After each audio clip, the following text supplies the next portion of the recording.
Try some.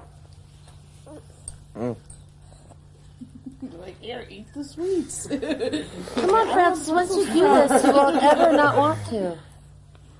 Kurt, make her have a little tiny taste. She thinks it's medicine. I know she does. Because it comes from a spoon, right? You always think No. medicine or something. That is good. There's no anything. You got That's it a now. lot, Kurt. It's a lot. That's a lot. Got a napkin. Okay. Bye-bye. Bye, Kurt. See you in a while. Bye.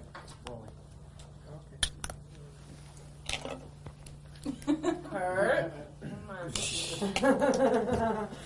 No, but he was, I guess, after doing a ton of stuff with the Pixies, finally wore them one time, and he said, "I'll never go back now." He goes, because it's so easier, and he wears them in shows. And Once you go Frank Black, you never go back. So anyway, you know, this is for a half-hour special, right? So it's sort of, there's a lot of old stuff and history of the band stuff that you probably talked about a lot before, but it's for this all-inclusive thing. So Right, well, we offered to contribute some of our old stuff that's going to be in our home video for it, because it would be kind of boring without some really old footage, you know. Thank you. Oh, sure. That'll be great. I know I had pictured using music from Bleach and getting this montage of photos and album. Right, and that would look really cheesy. Yeah, Just photos. That'll be really cool. So I guess starting at the beginning, can you talk about what kind of town Aberdeen is and what it was like growing up there? And What kind of town is Aberdeen? It's a coastal logging town in Washington State, and it's really secluded, and it's about 200 miles away from Seattle, which is the only really large city in Washington State. And Olympia's about halfway in between those two towns. And Olympia has a little bit of culture, and that I went to that place more than I went to almost any other place during my youth to seek out punk rock and a lot of other types of music, live music. what was it like growing up there? Just as a kid, was it kind of boring and hard to grow up there because there wasn't much to do, or you probably had to invent your own things to do and to amuse yourself? Yeah, well, we invented our own amusement. We vandalized, skipped school, smoked pot, smoked cigarettes, and that's about it. Listen to music. The local record store only had top 40 music. The local radio station only played top 40 music. So, I mean, we were pretty much just stuck with whatever was there in Aberdeen, you know. Do you think that's why? I mean, a lot of, aside from, the obvious way Nirvana sounds, you've got a real pop sensibility. Do you think that's where that came from, or what kind of, was it your mom listening to stuff, or what do you think you heard first that might have had a subconscious Well, my parents were never music lovers. I don't recall my mom ever really owning any albums besides John Denver's Greatest Hits. Is that the Greatest Hits album where he's going like this with his hand on his hat, like this going? Is that the Greatest Hits album, or just one of his popular records? I don't know, but that's about it. That and just top 40 radio. You know, Seasons in the Sun, really white bread, white pop music. You know. Do you think that's what kind of seeped through, or do you hope it was maybe something better than that sort of? Well, it must have seeped through. I mean, it must have had an effect on us. Yeah. Do you think, if you had lived in the utopian suburban neighborhood and maybe had the typical family and the Cosby Show upbringing, do you think you still would have picked up a guitar and wanted to do what you do now? Or? The utopian neighborhood? If you mean if I lived with Dr. Huxtable? Yeah, probably. I think so. My father one time, a few years ago, he wrote me a letter and he said, I would like, in one way or another, he said, if it wasn't for, living in an oppressed town, you wouldn't have had the incentive to really go out and and prove something to anyone, and he likes to take credit for that, for bringing me up in a small town. But no, I'm sure I would have looked for punk rock, and it just would have been easier for me, and I would have gotten into it at an earlier age, and I just would have, I just think there's a breed of people who really honestly like music, and there aren't very many of them, really, and those are the people who usually become musicians, and it doesn't really matter what environment you grow up in, it's just, some environments are more restrictive than others. You hear it eventually anyway, I guess, yeah.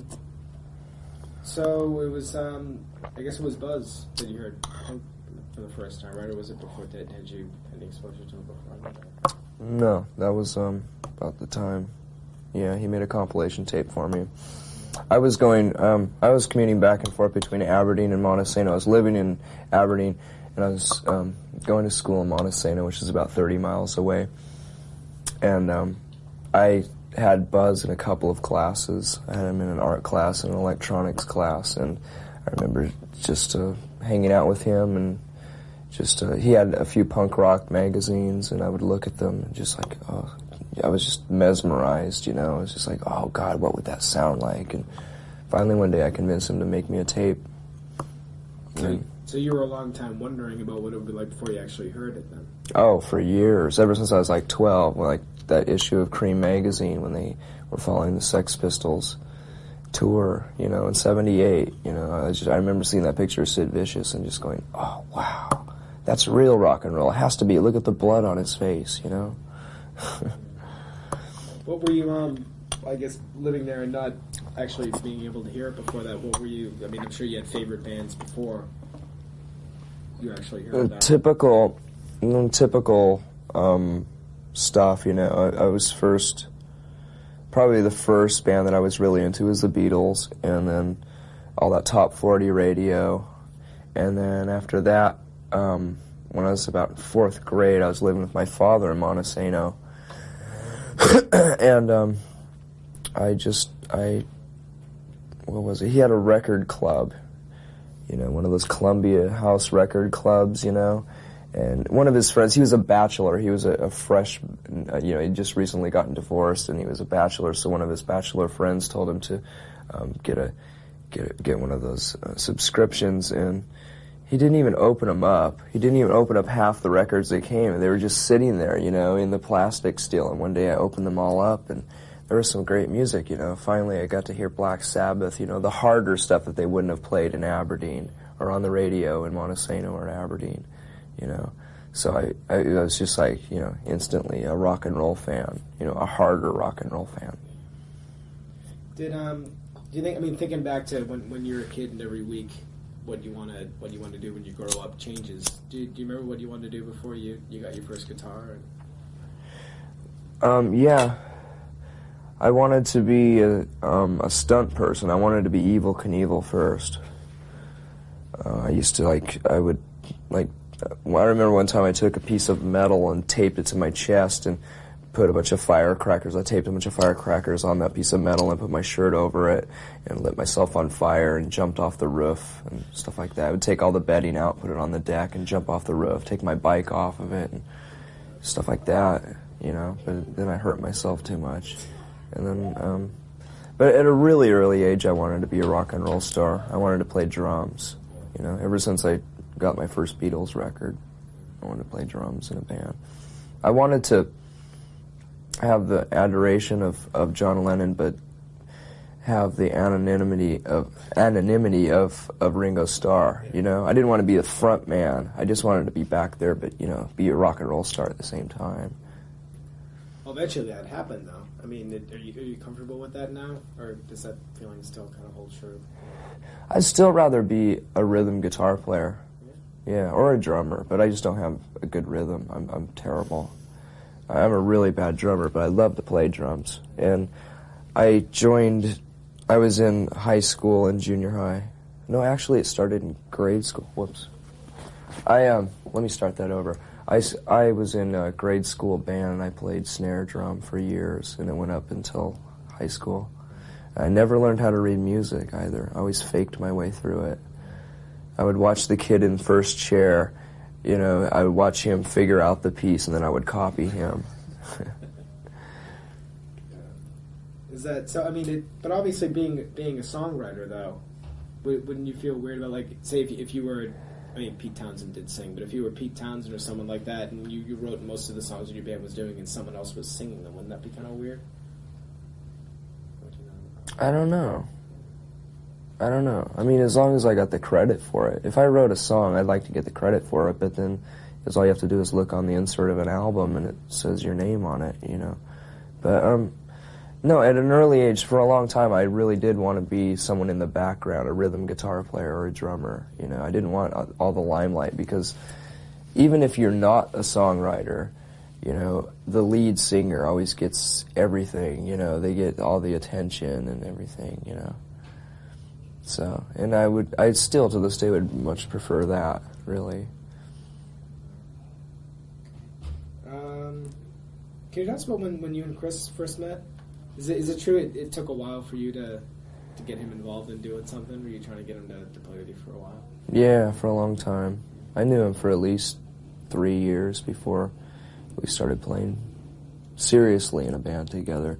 But we had, like, side bands with Buzz and the Melvins, other members of the Melvins and friends of ours in that area. We got together and played in a few bands, like the Stiff Woodies. We'd play at local jock kegs, you know. We'd put Knox gel in our hair, like GBH, and go and play live music at these shows, and I mean at these parties, and it was great, you know. We freaked everybody out. But everyone was so drunk that they didn't care about our appearance. They just wanted live music, you know. Just gotta try as hard as you could to piss the rednecks off. Yeah, and get free beer. Yeah. So... And condoning drugs, aren't I? Sorry. Smoking. Yeah, we smoke pot. It was so great. Beer's not dry. It is too. I know it is. I remember seeing that in my high school locker gym. Alcohol is a drug too. But it's one the government can make money off of.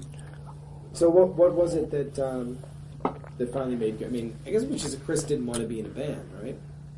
I don't think he ever really had very many aspirations to be in a band, really. He just liked playing guitar. I knew he had a guitar for years.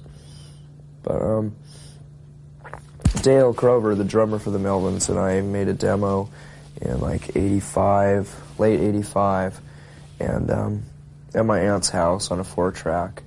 And, I had the tape for about a year or so. And I was always trying to push it on my friends, you know, to try to get them into starting a band with me. And one day Chris, after probably hearing it a few times, just decided, hey, this is pretty good, you know. So finally the hint worked, you know. Was that just, I was asking Chris about this earlier, he wasn't sure. Did you play bass on that as well, or was it just guitar and drums and that was it? I played a little bit of bass on it, and Dale played bass on the other parts. Some of the other songs. That was Fecal Matter, right? Yeah. Yeah. That was my band, my imaginary band. Yeah. Do you remember the first time you played together? Did it click right away, or was it? I mean, I guess just because you had similar tastes in music, it might have. But... I think it clicked in a way where just the fact that we were actually playing music, and I heard these songs with a full band for the first time. It was just so amazing, you know, to actually play. I mean, I'd heard these songs because they were recorded, but all the instruments were dubbed, you know, and to play them live in a room, you know, it was amazing. It was like the most incredible thing I've ever done, and I'd been wanting to do it for years, you know. I mean, I was like 6 years overdue of having a guitar and wanting to play with other people, but I could never get anything past, like, some guy that plays drums, and he'd bring his drum set over to my house, and I'd start playing this raunchy music, and they'd leave, you know. I could never get anyone to stay more than a day or a few hours. Was he playing him the way you pictured them being played, or did he just add something more to it that you liked even better, or how was it? What was your first reaction to him playing? To his playing? basically played the same notes that were on the tape already. We basically just played the songs that were on the tape, on the Fecal Matter tape. So, yeah. I mean, he's added stuff. He's added his own style to the band now since we've started writing songs together. But initially we were just playing those songs off that tape. What was the first thing you did together? Was it Hairspray Queen? Or did he actually, I mean, it went from beginning with... Oh, the first song that we wrote together? Yeah. Ooh, God, I don't know. I think you thought it was Hairspray Queen. It could have been, yeah.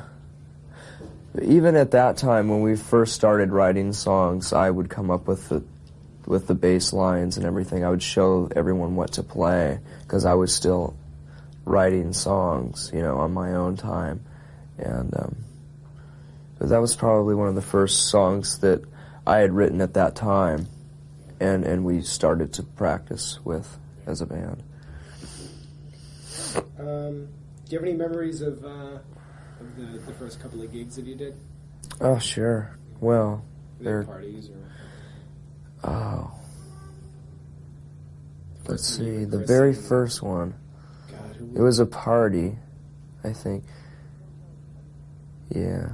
Well, sometimes, I mean, we considered a gig at, I don't know. If we played together in the house for a couple of hours, and if two people stopped by, we consider that a gig, a show to us. I mean, that was good enough. We had an audience of two people, locals who hated our guts. They thought it was terrible music, But the first official show we actually played was at a party, and it was way out in the woods. I can't even remember what town it was. It was somewhere in between Montesano and Aberdeen, and it was, a typical kegger type of thing, and it was pretty amazing. That was a fun night. It was, I think it was Halloween night. We were really drunk, and we had some fake Halloween blood, and we smeared it all over ourselves and played our 7 songs off the tape, and we alienated the entire crowd. The entire party moved into the kitchen and just left the band, just left us there in the front room playing our songs. Was that Aaron? Yeah, that was with Aaron Burkhart. Yeah. The first single you did after you went to Sub Pop was a cover. Did you have any concern? Why did that end up being instead of one of your songs? I really don't know. I really don't have a very good answer for that, other than it was a pop song. It was one of the only palatable songs that we had. At the time we were writing stuff like Hairspray Queen, and we had a lot of, even though there were a little bit of pop element in some of the songs, we thought that people would be able to swallow it easier. We'd get instant attention by that. It was such a catchy song, and it was so repetitive that we thought that, people would listen to it right away and remember it. And also, I think Bruce or John, I think it was John, suggested we record that song too. It was one of their favorite songs that we did. So you've been doing it regularly at gigs already? Yeah. Well, then I guess once people hear that, then they'll pay attention and listen to the other stuff then. Yeah. I guess that was the idea. I don't know. So was it Sub Pop's idea to only do 1,000 of them, or was it? Yeah, it was their idea. It was almost a surprise to us.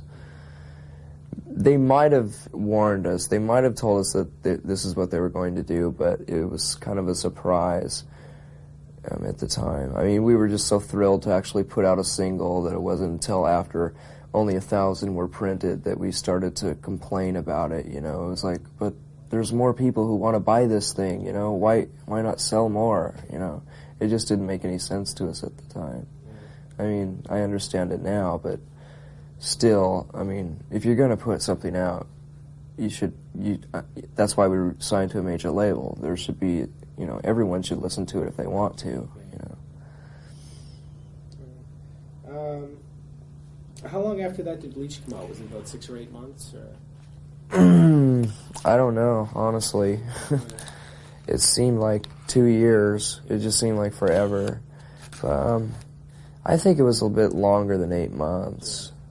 I don't know. I think there are dates on the single, and there's a date on the.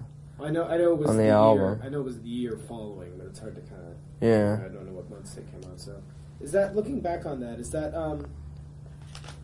I know there was. I can't remember who told me this or where I heard this at the time, but was there some concern? I don't know if it was on the label's part or your part or whose thinking it was that you had these songs that had pop sensibilities to them, but I don't know if it went into the production or whatever it was, but that someone felt like since you were on Sub Pop, it had to sound different from the way you wanted it to sound or something, or someone was concerned about you making a Sub Pop record and something that they could work with. Or Who was concerned with that? I can't remember the details on it, but was it? Did you feel like you had to make a Sub Pop record for them, or did you absolutely make the record you wanted to make, or was there some sort of feeling that? Not really. I've always felt that there should have been an album before Bleach, because by the time that we recorded the songs off of Bleach, we were really into that kind of music. I mean, we don't regret it now, but at the time we should have put out the Fecal Matter tape, or at least a lot of the songs that were on Fecal Matter tape. We should have re-recorded them. You know, because that was just a period of our band. That was just part of our progression. You know, we were really into experimental, noisy, like Butthole Surfers kind of music. You know, and there's just, I mean, that's always been the case with us. We always should have put out something a little bit before the last record. You know, but so a lot of the stuff that ended up on Incesticide, you wish had come out before Bleach. Or? Yeah. Most of the stuff on Incesticide should have come out before Bleach, actually. But also, that we did feel a little bit of pressure, a little bit of intimidation by the whole Seattle scene, because everyone was so heavily into this retro 70s thing.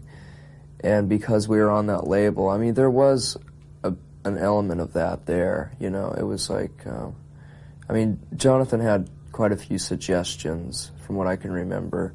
You know, I mean, it wasn't like they demanded it. It wasn't like, you know, what a major label. I mean, I've heard of some really scary major label stories, but there was a little bit of major label attitude going on with Sub Pop at the time, you know. I mean, I remember one time Jonathan suggested I change some lyrics in one of the songs and stuff like that, you know. And that was just kind of weird, because it's supposed to be an independent label, you know. And you know what I mean? I mean, you should be able to do exactly what you want, you know. I mean, but if we weren't so spineless, we would have done it. We would have done exactly what we wanted to do, you know. So had you wanted to put some of the older songs on Bleach and ended up just doing the new stuff on your own, or was that sort of? I think at the time. Did you write new songs for Bleach?